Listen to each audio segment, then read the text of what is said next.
Welcome, cellar dwellers, to the Matthew Street channel. I am your host, Matthew Street, and I really appreciate you being here live from the cavern in my parents' basement. And folks, it's always nice when you can help out a young Beatles fan when they ask you if perhaps you'll promote something for them or tell the viewers out there about something they're involved in related to the Beatles. And I'm certainly one that's always happy to do so. Now, not too long ago, a young man, he's actually a computer science engineering student, age 20, and his name is Aman Gadpale. I hope I'm pronouncing that right, but there's his name right there, Aman Gadpale. And he has just written a book, folks, called For No One. Now, I think it's great. Here's a student. He's from India. He is a student. Again, I'm sure so busy with his studies and what he's doing, and yet he loves the Beatles so much that he found the time to write and self-publish this little book, For No One. And he asked me if perhaps I would promote it for him, if I would take a look at it and promote it for him. Now, I did not ask nor receive a freebie.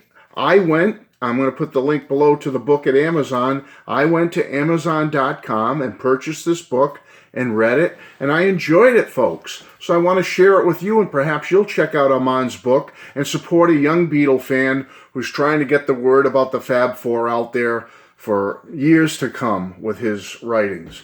Now, this book, For No One, is basically stories about regular people, just real stories about real people like you and I, people having meetings with the Beatles, having close encounters with the Beatles, having maybe near close encounters with the Beatles, or perhaps a special story about seeing them live in concert and what that meant to them. Now, this could be when the Beatles were still together, or when they were after 1970 when they were solo. And I think it's great. It covers all decades.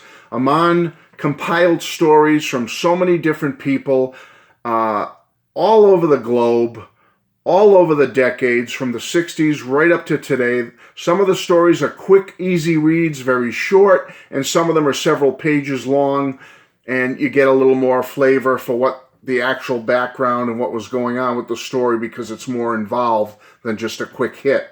So, as I said, Aman independently published this book in late 2021, last year. It's about 125 pages long, and if you go to Amazon, as I did, it's only $10 to purchase this book. Now, there's about 65 total stories in this book. As I said, some short, some long, and it covers stories of meeting the Beatles back in the Cavern days, some stories during the Beatlemania years. Some people shared their meeting the Beatles stories from many of the different decades throughout the solo years. Some recent experiences with seeing Paul or Ringo live in concert. Very easy to read, folks. Very quick. Even the longest stories are only several pages long. They won't take you too long. And it's very interesting to hear other folks' experiences with meeting or having a close encounter with a Beatle or the Beatles. And as I said, it's a fun little read. Overall, just a fun little book. And you got to give Aman credit for taking the time to self-publish his own Beatles book with some great little stories. And that basically the chapters are basically the stories. So, like story 4 and 5, here's story 4, here's story 5, very short little stories. And then he cites the person who submitted the story or what the source of the story was, where he was able to obtain it and include it in the book. Now, I have no complaints with this book except for one little thing, and the only one thing I complain about, it's not even a complaint, but I just wish was a little different because I wanted more, is on some of the real shorter stories, like story number 26.